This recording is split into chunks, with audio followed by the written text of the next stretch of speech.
High বন্ধুরা, welcome back to my channel. 15 আগস্টের স্বাধীনতা দিবসে সবাইকে শুভেচ্ছা জানাই। অনেকদিন ভিডিও বানানো হয়নি, তাই ভাবলাম একটু ভিডিও করি। আর আজকে আমরা সবাই মিলে ঘুরতে যাচ্ছি। হাজব্যান্ডের কাজের ছুটি আছে, ও বললো চলো ঘুরতে যাই। সেই কারণে সবাই বেরিয়ে পড়েছে। আমি এখনো পুরোটা বেরোয়নি, যে বসে আছে সে। এবার আমাকে তাড়া দিচ্ছে, আমি বেরিয়ে পড়ি, তারপর দেখা হচ্ছে। আমরা সবাই বেরিয়ে পড়েছি, আমরা যাচ্ছি এবং আমার বান্ধবী ও তার ফ্যামিলি সবাই মিলে একসাথে ঘুরতে যাচ্ছি। তো কোথায় যাচ্ছি সেটা বলি। আমরা চিড়িয়াখানায় ঘুরতে যাচ্ছি, সেই কারণে বাস ধরবো, ওই জন্য বাস স্টপেজে যাচ্ছি।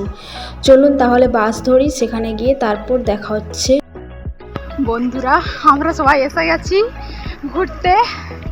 কি রোদ বেরিয়েছে, হাঁটতে হাঁপিয়ে গেছি, কিছুটা হাঁটতে হয়েছে ওই বাস থেকে নেমে।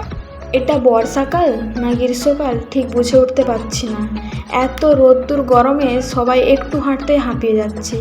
তো আমরা এখন সবাই হেঁটে টিকিট কাউন্টারের দিকে যাচ্ছি। টিকিট কাটা হবে, তারপরে আমরা ওখান থেকে একটা গাড়ি নেওয়া হবে, তারপর ঘুরতে যাওয়া হবে। সবার টিকিট কাটা হয়ে গেছে, আমরা ঘুরতে বেরিয়ে পড়েছি। এই সামনে যেটা দেখছো এটা সায়েন্স সিটি, এটাতে এখন ঢুকবো না, পরে ঢুকবো। তো সবার টিকিট পড়েছে 220 টাকা ফুল প্যাকেজ। ফুল প্যাকেজ তো 7-8 ঘন্টা ঘোরা যায় এখানে, অনেক বড় চিড়িয়াখানাটা। কিন্তু দেখবো কিছু কিছু যেগুলো ভালো সেগুলোই দেখবো। ভালো সব কিছুই, কিন্তু আমরা অত তো ঘুরতে পারবো না, যতটা পারবো ততটাই দেখবো। তো এখানে প্রথমেই সাপ দেখতে ঢুকে পড়েছি। তো আমি তো এইসব জিনিস খুব একটা পছন্দ করি না, বা এসব কিছুর নাম জানি না। তো আমি ভিডিও করিনি, আমার হাজব্যান্ডকে দিয়ে দিয়েছিলাম, ও ফোনে ভিডিও করছিল। তো আমি বাইরে গিয়ে দাঁড়িয়েছিলাম। দেখো তোমরা সবাই দেখে কমেন্টে বলো কোনটা কী সাপ। এখানে একটা জিনিস খুব আমার ভালো লেগেছিল, 3D সিনেমা। তোমরা কেউ দেখেছো কি না আমাকে কমেন্টে বলো। আর এই জিনিসটা আমার খুব ভালো লেগেছে, কারণ চোখের সামনে যেন মনে হচ্ছিল সাপ গিলে খেতে আসছে, হাঙর গিলে খেতে আসছে, চোখের সামনে যেন নিজেকে পুরো অনুভব করতে পারছি। ওটা চশমা পরে দেখতে হয়। আমি ভেবেছিলাম এটা তোমাদেরও দেখাবো, কিন্তু ওখানে কোনো ক্যামেরা অ্যালাউ ছিল না, সেই কারণে তোমাদের শেয়ার করতে পারিনি, তার জন্য সরি সবাইকে।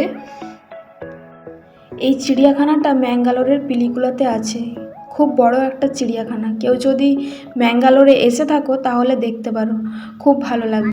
দেখো বন্ধুরা, সিংহ আমার রাত জেগেছিল, এখন ঘুমাচ্ছে না। এই চিড়িয়াখানাটা অনেকটা এরিয়া জুড়ে, যেন পুরো একটা গ্রাম, সব কিছু দূরে দূরে। কিন্তু একটা জিনিস আমার খুব খারাপ লেগেছে, ভালো লাগেনি। পশু পাখিগুলো খুব কম কম ছিল, তাও যেগুলো ছিল সেগুলো সবার দেখা বা দেখেছি। আমি ভেবেছিলাম নতুন কিছু দেখব, কিন্তু সেগুলো দেখতে পাচ্ছি না কোথাও। তারপর অনেকটা দূরে দূরে, সেই কারণে রোদে আর হাঁটতে পারছিলাম না, ওই জন্য দেখতেও পাচ্ছিলাম না আর ভিডিও করতে পারছিলাম না। তবুও যতটা পেরেছি ভিডিও করার চেষ্টা করেছি, কারণ আমরা সবাই হাঁপিয়ে যাচ্ছিলাম, রোদ্দুর গরমে আর হাঁটতে পারছিলাম না। এটা হওয়ার কারণ আজ ছুটির দিন, সেই কারণে প্রচুর লোকজন বেড়াতে এসছে। তাই গাড়ি কোনো খালি ছিল না, সব বুকিং হয়ে গিয়েছিল। তাই এত বড় জায়গা, গাড়ি না হলে সব কিছু দেখা সম্ভব নয়, তাই অনেক কিছু দেখতে পাইনি। আমরা হাঁটতে হাঁটতে পশু পাখি যেখানে থাকে সেখান থেকে বেরিয়ে পড়ছিলাম, কারণ অনেকটা দেরি হয়ে গেছে, দুপুর হয়ে গেছে। এবার সবার খিদেও পেয়ে গেছে খাওয়া দাওয়ার পর।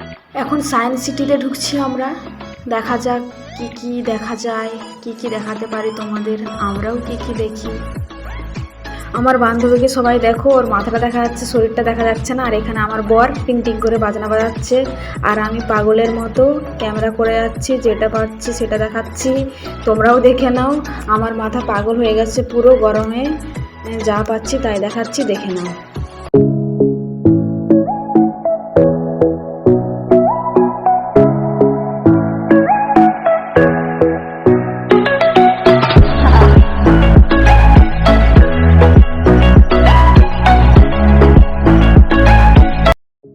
দেখো বন্ধুরা, এখানে কত রকমের শাক আর কত রকমের ব্যাঙ, কোনোটার নাম জানি আর কোনোটার নাম জানি না।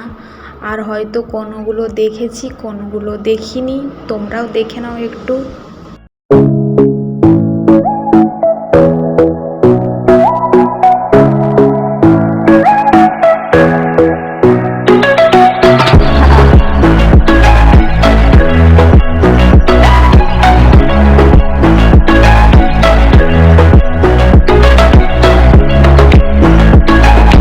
এসব কিছু দেখতে দেখতে চিড়িয়াখানা থেকে আমরা বেরিয়ে গেছিলাম। তারপর দেখলাম হাতে কিছুটা সময় আছে, তাই সবাই মিলে ঠিক করলাম শপিং মলে যাব। তো শপিং মলে গিয়ে দেখি প্রচুর ভিড়, তাই ভাবলাম আজকে আর কিছু কেনাকাটা করব না, বাড়ি চলে যাব। তো বন্ধুরা, আজকের ভিডিও এখান অবধি। সবাই ভালো থেকো, সুস্থ থেকো। আমার ভিডিওটি যদি ভালো লেগে থাকে তাহলে লাইক করো, কমেন্ট করো এবং সাবস্ক্রাইব করে আমার পাশে থাকো।